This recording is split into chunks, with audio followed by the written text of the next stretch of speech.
All right, so get ready for this because we're diving headfirst into a case that's equal parts strange and heartbreaking.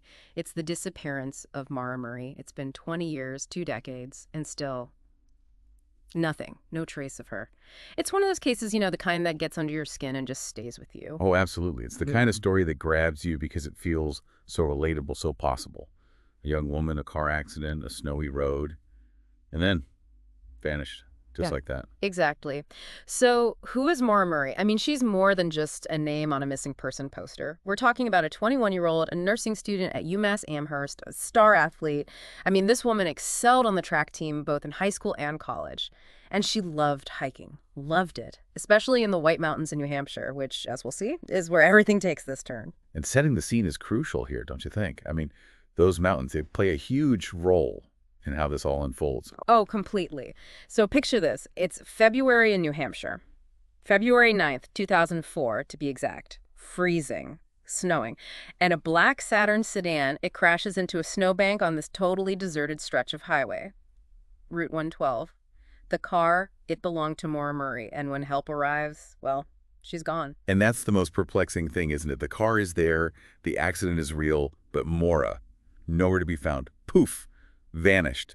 And that's where this whole mystery starts. Right, and if that wasn't strange enough already, you've got these conflicting stories, these accounts from people who might have seen her that night, and it just muddies the water even more. Yeah, the witness statements, they're so crucial, and yet they contradict each other. Take Butch Atwood, for example, the bus driver. He claims he saw Maura there at the scene of the accident, even spoke to her, offered to help. But she didn't want help, right? No, she insisted she didn't need the police involved, told him she'd already called AAA, which later on they found out she never actually did. So was she trying to avoid attention? Was she hiding something?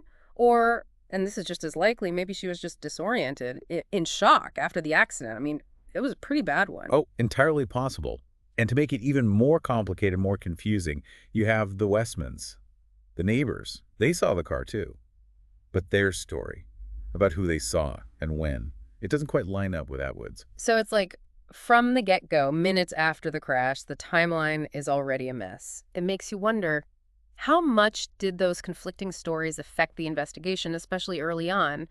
Could something have been missed because the witness accounts were so muddled? It's a valid point. Eyewitness testimony.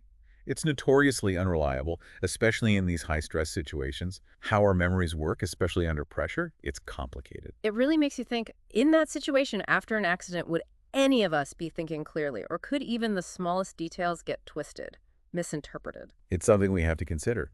And in Moore's case, those early inconsistencies, they're just the tip of the iceberg. So we've got this already bizarre situation, right? You've got the accident, the conflicting stories, but here's where things get really interesting, really weird.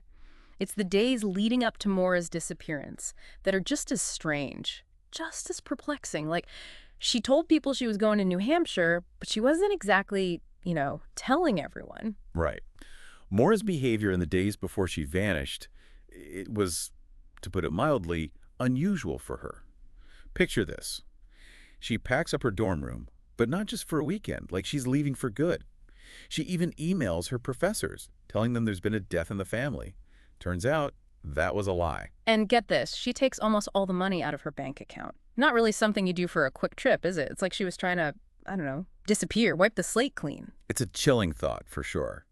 And that's not all. The digital trail she left behind, it deepens the mystery even more. Remember those directions she looked up online?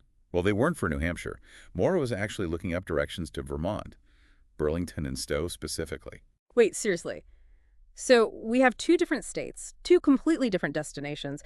It's almost like she was trying to create confusion on purpose, throw people off her trail. It's definitely a possibility.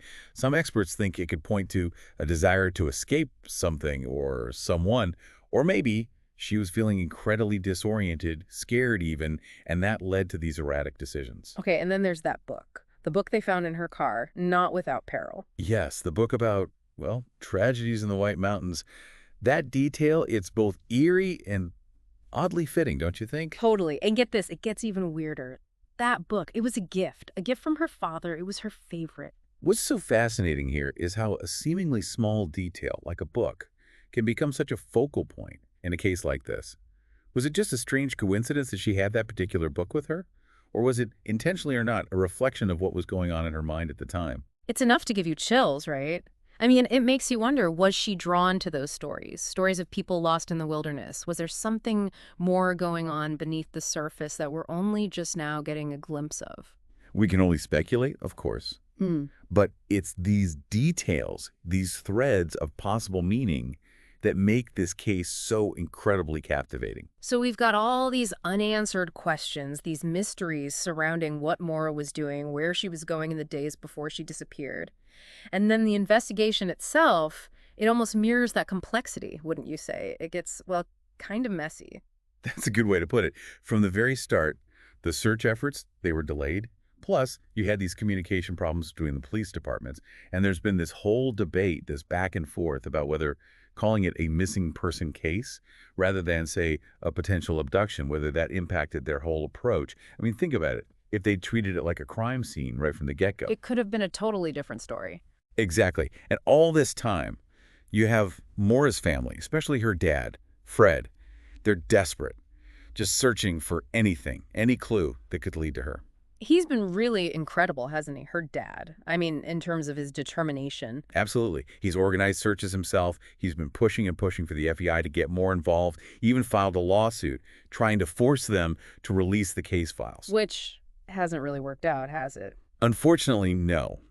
The authorities, they say that releasing those files could jeopardize any future prosecution.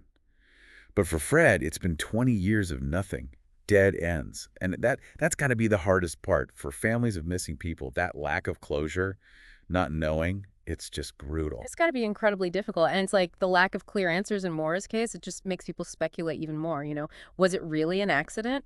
Or was she running? From someone, something, did something happen out there on that road? Those are the questions, aren't they? The ones that just won't go away.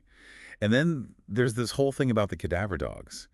Years later, they hit on this house, not far from where her car was found. Wait, hold on. I don't think I've heard this part. Tell me more about this. Yeah, it's a detail that often gets kind of buried in all of this. But years after Maura disappeared, investigators brought in these cadaver dogs, and supposedly these dogs, they reacted strongly to a specific house.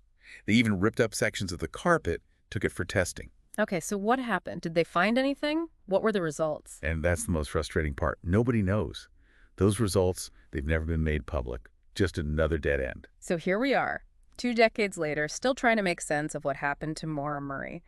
There have been these, I don't know, possible sightings, rumors, theories, but nothing concrete. It's like she just vanished. It's a story that, in a way, it taps into our deepest fears, doesn't it?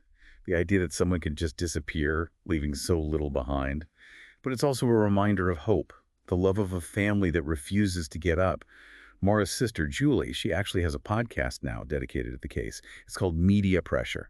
Trying to keep her sister's story out there, keep searching for answers. It really makes you think, what if this were your sister, your friend, your daughter? How far would you go to find out what happened? And if you were Maura, if you were facing something so terrifying, so awful, that disappearing felt like the only way out, where would you go? Would you erase every trace of yourself? It's a chilling thought, the kind that stays with you long after the story's over. And with that, we wrap up another deep dive. We'll be back soon to tackle another intriguing case, but in the meantime, keep those thinking caps on, listeners.